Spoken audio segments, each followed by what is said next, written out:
지난주에는 하나님께서 우리에게 주신 직분, 분명한 이유가 있다, 뜻이 있다, 이런 말씀을 가지고 은혜를 나눴어요. 내게 직분을 맡기신 이유. 네, 그렇습니다. 천사도 흠모할 만한 귀한 직임, 그리고 세상에서도 우리에게 허락하신 직장, 또 사업장, 일터, 이 모든 것들이 하나님께서 우리에게 맡기신 겁니다.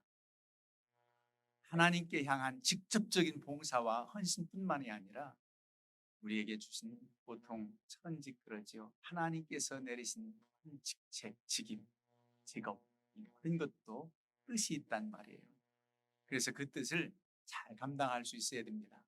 특히 하나님의 일, 하나님의 일꾼으로 부르심 받을 때에 우리는 순종하며 그 일을 감당하면 하나님이 더 새 힘 주시고 또 지혜 주시고 할 수 있는 여건과 때로는 사람들을 붙여주시고 그렇게 도우시는 줄로 믿습니다. 그래서 잘 감당할 수 있어야 돼요. 오늘 이 자리에 예배드리며 하나님께 영광 돌리는 것도 보통 은혜가 아닙니다. 우리가 넘어지고 약해져서 때로는 예배에 나오고 싶은 생각도 없을 때도 있을지 몰라요. 조금만 어려움이 있어도 핑계대기 쉬워요. 아주 코로나 때 핑계대기 쉬웠지요. 물론 맞기도 했지만은 여건이 됐을 때도 못 나올 때 참 많았습니다.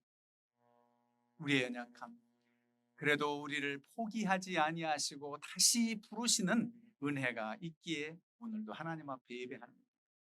그래서 오늘도 말씀을 다시 부르시는 은혜. 그저 우리가 믿음 없이 행했다고, 범죄 지었다고, 불신앙 불순종 가운데 빠졌다고, 넌 안 돼, 그러지 아니하시고 재차 부르셔서 세우시는 하나님의 은혜가 얼마나 크냐 말이에요. 그런데 두 번 정도가 아니에요. 부르셨다 또 실망하고 또 나약해지고 또 넘어져도 그야말로 제3, 제4 계속 우리를 불러서 주님의 도구로 삼아주시는 은혜가 감사하단 말입니다. 그런데 너무 자주 쓰러지면 안 돼요. 너무 나약해지면 안 돼요. 이제는 주님만 바라보면서 순종하며 나아가면 됩니다. 요나 선지서 여러분들 너무나도 잘 알지요. 구약시대 주일학교 때 선생님이 말씀해 주신 가운데 요나 이야기는 참 잊혀지지 않아요. 저도 고등학교 2학년 때 초등부 교사가 되어서 요나 이야기를 할 때가 제일 참 신이 났어요. 요나 이야기. 하나님께서 요나를 불러서 저 아수르의 수도 니느웨에 가서 하나님의 말씀을 선포하라는 겁니다. 그래서 처음 부르시는 내용이 1장 1절에 나와요. 뭐라고 부르십니까? 하나님께서 요나를 들어서 부르시는데 그 요나서 1장 1절 2절 보면은 이렇게 말씀해요. 여호와의 말씀이 아미떼의 아들 요나에게 임하니라. 이르시되 너는 일어나 저 큰 성읍 니느웨로 가서 그것을 향하여 외치라. 그 악독이 내 앞에 상달되었습니다. 그 악이 얼마나 큰지 하나님 앞에 상달됐다. 악이 찼습니다. 더 이상 지체할 수가 없어요. 하나님의 심판이 있을 수밖에 없다는 겁니다. 그러니까 니느웨 성 가서 너 심판을 선포하라는 거예요. 하나님의 심판이 있다. 그렇게 선포하라는 겁니다. 그런데 니느웨는 제일 아수르의 수도, 큰 성이고 이스라엘 입장에서 보면 아주 망했으면 좋은 나라예요. 그 아수르의 큰 대군 힘을 길러서 이스라엘을 늘 괴롭히고 주변국들을 점령한 그런 나라입니다. 그런 나라에 가서 선포하라는 거예요. 요나 입장에서는 그 나라 망했으면 좋은데 왜 선포하라는 겁니다. 하나님은 이스라엘 나라만의 하나님이 아니라 이방 족속들도 하나님이 누구신지 알고 회개하기를 바라는 마음이 간절합니다. 그래서 심판을 명해서 혹시 저들이 회개한다면 하나님은 심판하고자 한 계획을 변경시켜서 그들을 살리시겠다는 거죠. 그런데 요나는 불순종의 이유가 있어요. 그게 싫다. 니느웨로 가는 싫어. 다시스로 가는 배를 타자. 왜 우리를 괴롭힌 나라는 망해야 되는데 왜 가서 선포하라고 하느냐 말입니다. 불순종해서 다시스로 가는 배, 엉뚱한 배를 타고 가요. 다시스가 스페인 쪽입니다. 풍랑이 일어나요. 배미창에서 자고 있는 요나, 제비 뽑히니까 요나가 범. 그래도 선장이나 그들 배를 탄 사람들이 모두 다 어떻게 하든지 요나를 죽이려고 하지 않아요. 바다에 던지려고 하지 않아요. 나를 던지라 했어도 육지로 다달려고 애를 쓰지만 도저히 안 돼요. 던져버립니다. 예비된 물고기, 큰 물고기가 요나를 삼켜버리죠. 그래서 3일 동안을 물고기 뱃속에 있다. 이제 요나가 회개 기도한 후에 니느웨로 가서 선포하게 되는 내용인데, 오늘 3장 말씀이 여호와의 말씀이 두 번째로 요나에게 임하니라. 재차 불러서 사명 주시는 거예요. 그래서 요나가 성읍에 가서 이제 선포를 하는 겁니다. 40일이 지나면 니느웨가 무너진다. 하나님의 심판에 의해서 무너진다. 이방 나라 이스라엘 저 사람이 왜 와가지고 우리한테 기분 나쁘게 말하느냐고 하지 않고, 그 말을 들은 니느웨 사람들은 왕으로부터 모든 고관들, 백성들까지 다 3일을 금식하는데 물도 마시지 않고 금식합니다. 굵은 베옷을 입고 금식하고 기도하는데, 심지어 짐승들 가축까지도 금식을 하게 합니다. 가축도 금식을 한다. 가축도 굵은 베옷을 입히게 한다. 철저히 회개했단 말이에요. 그래서 하나님께서 뜻을 돌이키셔요. 그래서 니느웨에 하나님의 심판이 임하지 않는 내용. 그런데도 요나는 참 심기가 불평해요. 불평불만 원망하는데 하나님께서는 그렇게 말씀합니다. 내가 수고도 아니하였고 재배도 아니하였고 하룻밤에 났다가 하룻밤에 말라버린 박농쿨을 아꼈거든. 그늘지게 만들었던 그 박농쿨 있잖아요. 그게 벌레 먹어서 시들어버리니까 뜨거워가지고 불평하니까, 하물며 이 큰 성읍 니느웨에는 좌우를 분별하지 못하는 자가 12만여 명, 가축도 많이 있나니 내가 어찌 아끼지 아니하겠느냐. 좌우를 분별하지 못하는 자는 어린아이들이라는 겁니다. 어린아이들과 죄 없는 가축들도 많이 있는데 이것 아끼는 거 마땅치 않느냐. 그러면서 요나서가 맺어져요. 여러분, 요나가 이렇게 불순종한 근거 나름대로 있다고 했지만 하나님의 큰 사랑을 깨닫지 못했습니다. 그러면 왜 하나님께서 그래도 요나를 들어 쓰셨는가? 그냥 너는 자격이 없다 버리시고 바다에 빠져 고기밥이 되게 해서 그냥 그를 죽게 하고 다른 사람을 보내지. 아닙니다. 왜 부르셨는가? 왜 다시금 재차 소명을 주셨는가? 회개했습니다. 물고기 뱃속에서 간절히 하나님 앞에 회개했어요. 그래서 다시금 사흘 만에 이 사명을 감당할 수 있게 했던 거죠. 어렸을 때는 이게 합리적이기도 아니고 과학적이기도 아니고, 이런 성경 읽다가 시험에 드는 청년들 참 많습니다. 무슨 성경책에 물고기 뱃속에 들어가서 사흘 동안 살다가 나왔단 말이야? 여러분, 하나님 말씀은 과학책이 아닙니다. 오히려 과학의 법칙이나 이치보다 더 위의 역사와 세상 모두를 주관하시는 하나님의 초과학적, 초자연적 그런 하나님의 뜻이 있는 것을 우리는 알면서 그냥 믿는 겁니다. 하나님이 하시면 할 수 있는 거지. 믿는 겁니다. 저는 어렸을 때 그런 상상을 해봤어요.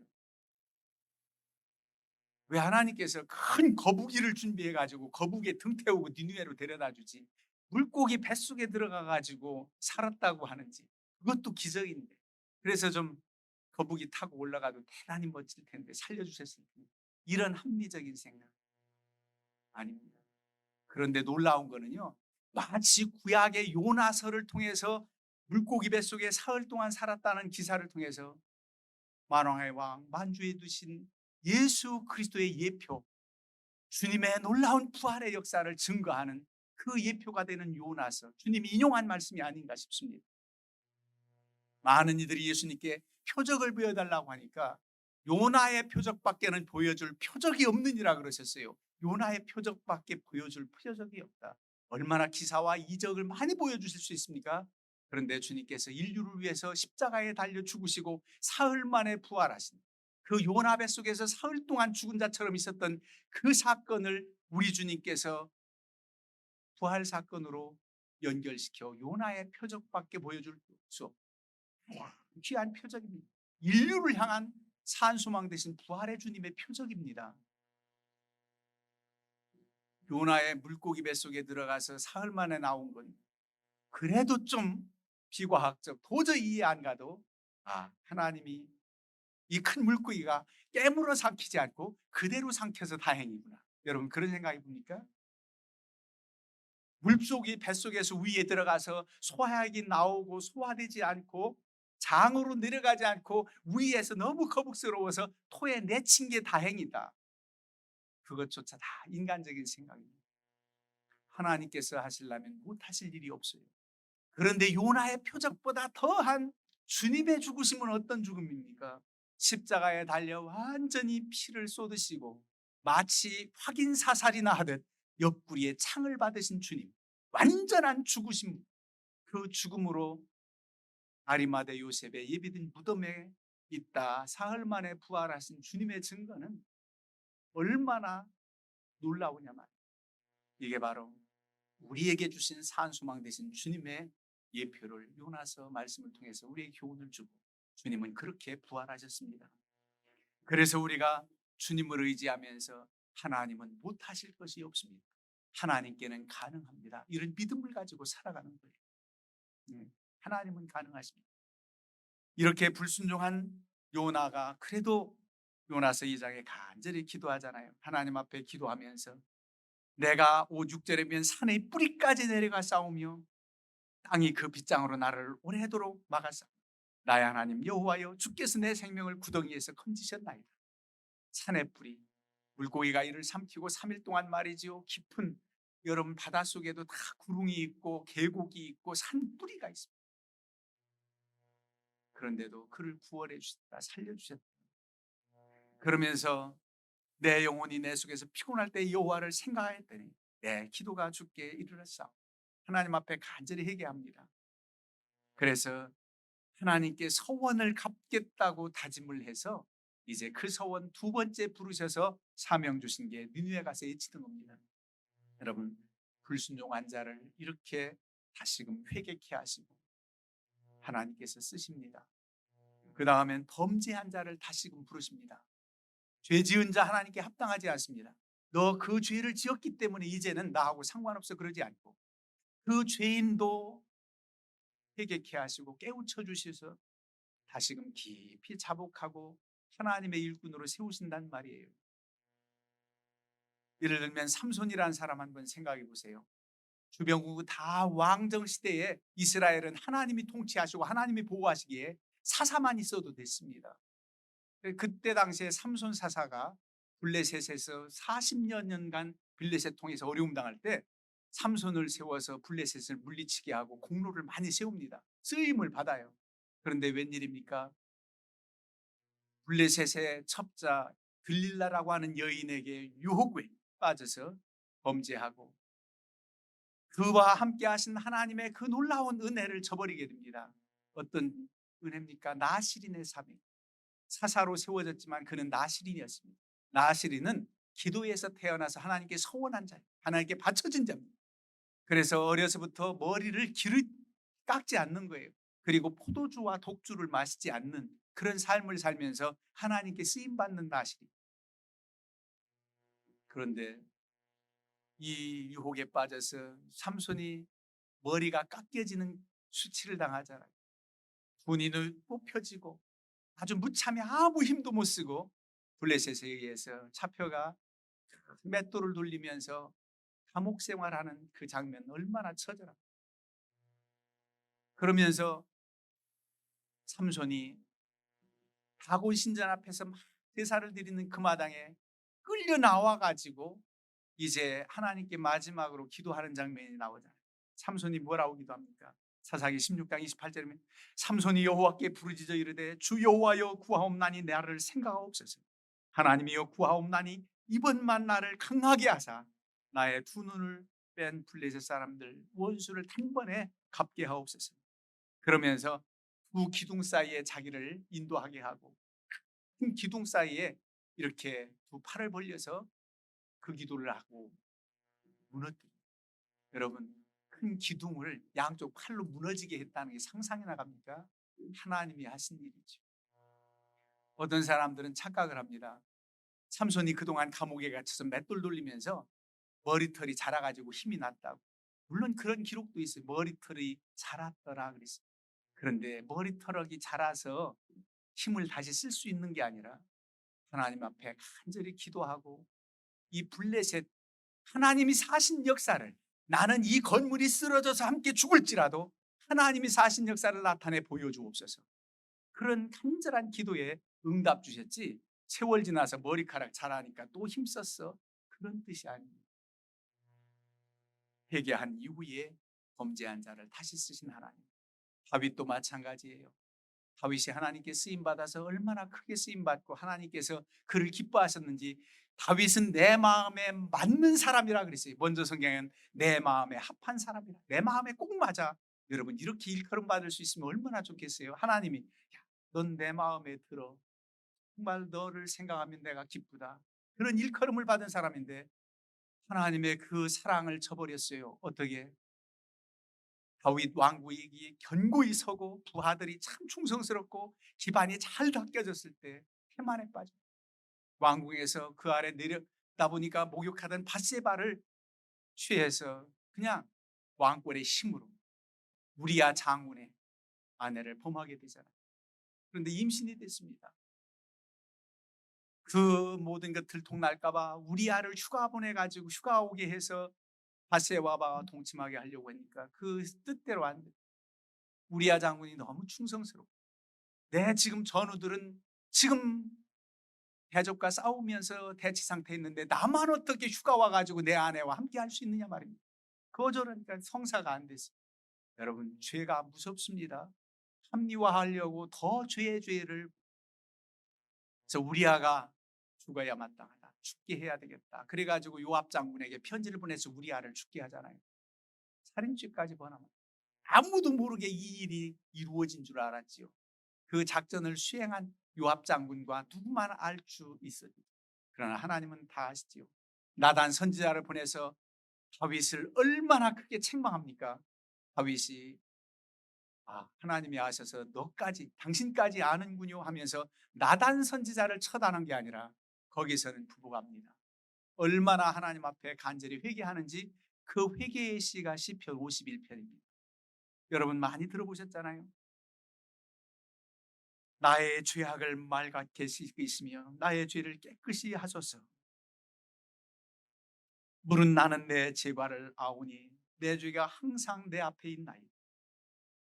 내가 주께만 범죄하여 주의 목전에 악을 행하여 싸우니 주께서 말씀하실 때에 의로우시다, 주께서 심판하실 때에 순전하시다 하리이다. 내가 죄악 중에 출생하였습니다. 이렇게 나는 죄인이라는, 우슬초로 나를 정결하게 하소서. 내가 청하리, 나의 죄를 씻어주소서. 내가 눈보다 희리이다. 주의 얼굴을 내 죄에서 돌이키시고 내 모든 죄악을 지워주소서.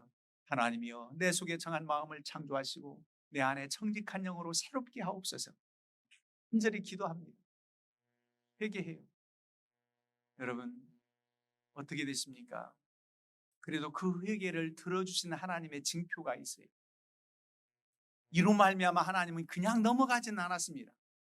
밧세바와의 사이에서 처음 잉태되었던 그 아이는 죽기만 하나님이 거두셔요.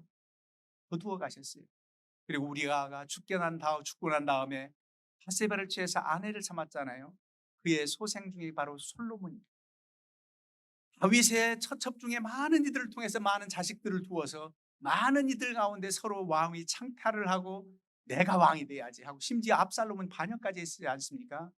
그런데 그래도 다윗을 용서하신 징표로 그 많은 아들들 중에 솔로몬을 세웁니다. 나단 선지자를 통해서 솔로몬을 세워요. 그건 바로 다윗을 용서하겠다는 거예요.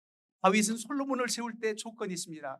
죽어가면서 유언을 남기는데 철저히 하나님 앞에 회개한 표정이 이 유언에서 나타납니다. 다윗이 죽을 날이 임박함에 그의 아들 솔로몬에게 명령하여 이르되, 내가 이제 세상 모든 가는 사람의 길로 가게 되었노니 너는 힘써 대장부가 되라. 네 하나님 여호와의 명령을 지켜 그 길로 행하여 그 법률과 계명과 율례와 증거를 모세 율법에 기록된 대로 지키라.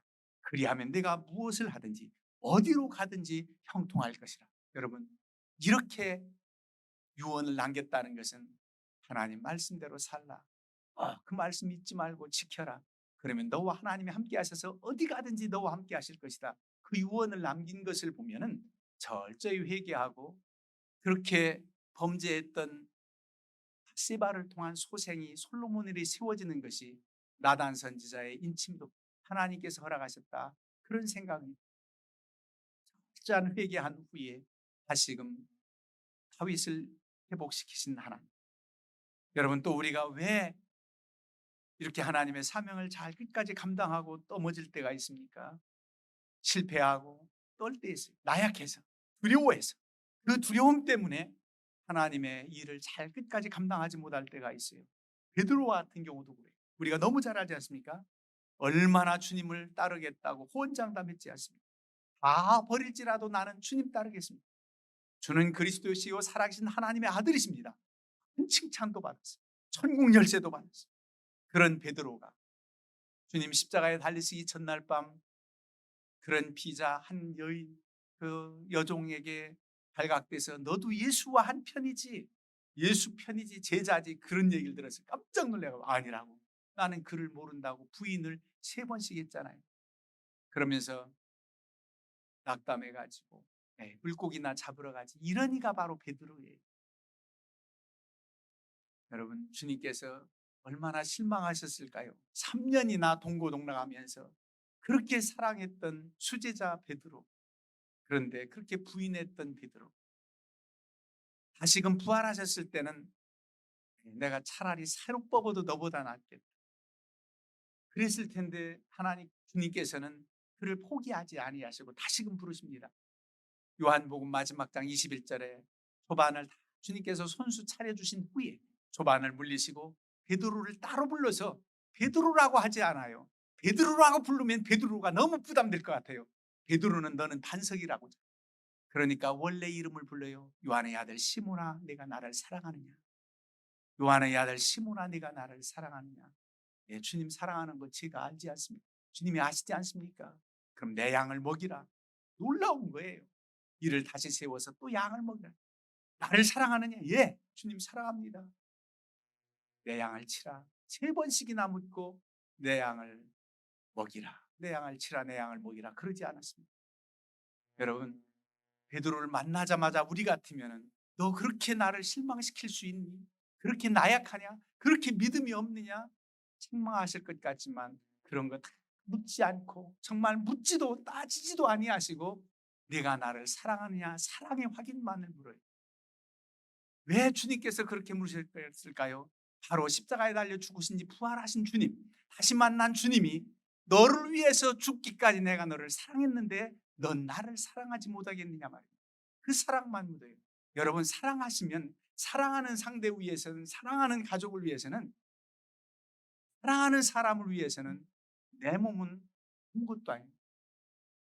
그렇잖아요. 죽음의 자리에 내가 던져져요. 친구의 사랑, 큰 사랑 이에서 더 큰 사랑이 없다. 친구 대신 예수님이 우리 위해 죽으신 사랑인데, 가끔은 정말 대단한 사랑, 본인의 마음으로 할 수 없는 사랑의 기사들도 많이 접하지요.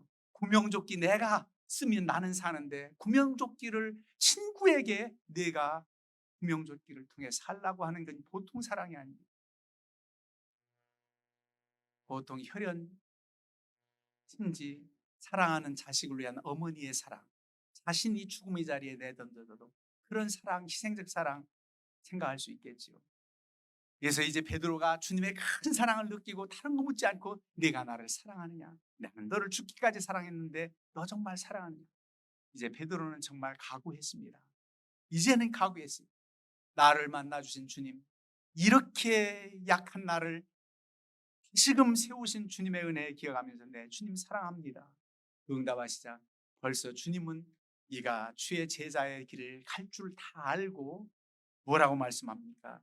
내가 진실로 진실로 내게 이르노니 네가 젊어서는 스스로 띠뛰고 네가 원하는 것으로 다닐 거니와 늙어서는 네 팔을 벌리리니 남이 내게 띠띠우고 원하지 않는 것으로 가리라. 이것은 바로 어떠한 죽음으로 죽을지 알았다는 겁니다. 복음을 전하다가 순교하는데 거꾸로 십자가에 달려 죽었다고 하는 베드로의 죽음까지도 주님이 예고하고 있어요. 여러분, 주님을 사랑하면 못할 일이 없어요. 죽는 자리까지도 사명을 감당할 수 있단 말이에요.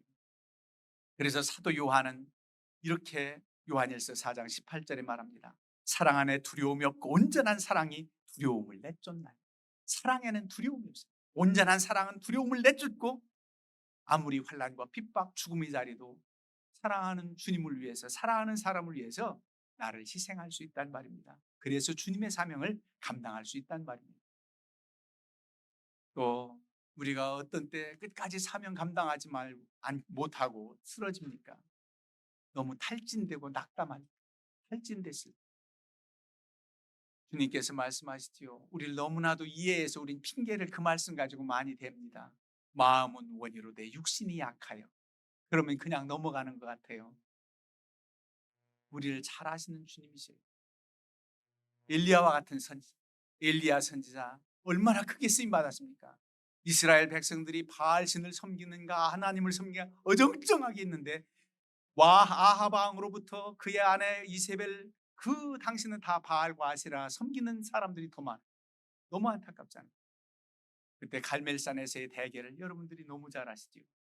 하나님이 사신 증거가 하늘에서 불이 내려서 송아지를 다 태우고 하나님이 참신이라는 것을 보여주었을 때 백성들이 이제는 하나님이 참신이다. 바알신 섬기는 선지자들 400여 명을 다 죽이고 하나님 섬기기로 작정했습니다. 그런데 이렇게 놀라운 역사와 기적을 경험했던 엘리야가 왜 이렇게 나약해졌습니까? 이세벨이 내가 추종하는 선지자들 네가 다 죽였어. 너를 그냥 내버려 두지 않겠다. 이렇게 전갈이 왔어요. 열왕기상 19장 1절에 아합이 엘리야가 행한 모든 일과 그가 어떻게 모든 선지자를 칼로 죽였는지를 이세벨에게 말하니 이세벨이 사신을 엘리야에게 보내 이르되 내가 내일 이맘때에는 반드시 내 생명을 저 사람들 중에 한 사람의 생명과 내가 추종했던 저 선지자들 죽음, 바알 선지자들 죽음 같이 너도 죽게 하겠다. 왕권의 왕비가 명을 내리는데 살아남을 수 있겠나 이럴 것 같아요. 그런데 엘리야가 그게 왜 두렵겠습니까? 하늘에서 불이 내려졌는데 하나님이 함께 하신데 그런데 너무 탈진되고 너무 힘들어서 그는 죽기를 간청합니다. 부엘사바에서 한참을 들어가서 사환 오지 말라고 하는 한 하룻길을 더 걸어 들어가서 어디로? 로뎀나무 밑에 가서 하나님 앞에 기도합니다. 여호와여 넉넉하오니 지금 내 생명을 거두시옵소서. 나를 데려가세요. 내 조상들보다 낫지 못하나이다. 나는 연약합니다. 그러면서 하나님이 내 생명을 거두어 달라고 그렇게 기도를 해요. 여러분 그러면 야, 너 그렇게 나약하니 참 실망했다. 너 불 내린 거 보았잖아. 이제는 내 편이 많아졌어. 백성들이 어정쩡하게 바알신 섬기고 이러다가 이제 살아계신 하나님을 알고 그들 손으로 바알신 섬기는 선지자들 다 죽였잖아. 왜 두려워하니? 이제 내 편이 많아. 하나님 나 혼자만 이렇게 하나님 이롭게 섬기고 있습니다. 그랬더니 바알에게 무릎을 꿇지 않고 입 맞추지 아니한 7천 명도 있다는 겁니다. 천사가 어루만지면서 먹으라. 숯불에 구운 떡 먹이게 하고 물 마시게 하고 그 다음에 이젠 힘났지. 아니 또 재우고 또 일어나서 먹이게. 그리고 나니까 힘을 얻어 40주야를 달려가서 호렙산에서 세미한 소리와 함께 이제 아까 그 말씀을 한 겁니다. 너 혼자만 그렇게 있는 게 아니라 7천 명이 바알에게 입맞춰야 하는 길입니다. 그러면서 사명을 주시고 왜 다시금 사명을 가지고 해야 될 일이 많은데 너 거두어 달라고. 물론 내가 아니어도 또 세울 만한 일꾼이 있겠지만 너를 통해서 나는 일하고 싶다는 게 하나님 뜻이에요. 내 할 일이 있다. 바로 너를 통해서 세워져야 할 제자가 있다. 그게 바로 엘리사를 세우지 않습니까? 그리고 이스라엘 나라 예후에게 기름 부어서 왕으로 세우고 이방 나라지만 아람 나라에게 하사엘에게 기름 부어 왕을 세우고 이게 바로 내 사명이다. 그래서 그 사명을 다 감당하게 여러분 탈진되고 낙담됐을 때 주님께서 함께 하시고 위로하는 그 손길을 느끼시기를 바랍니다. 여러분들에게 참 힘과 평안을 주시고 어떠한 환난과 핍박, 두려움이 엄습하는 것보다도 하나님이 함께 하셔서 보호하신 은혜가 너무 크고 감격하기에 여러분 제일 인생의 끝 누가 제일 두렵습니까? 죽음보다 더한 게 어디 있어요? 죽음도 두렵지 않은 그 엄청난 사랑 안에 있다면 여러분들은 하나님의 일꾼으로 세움받을 수 있습니다. 이런 은혜가 있기를 주의 이름으로 축원합니다.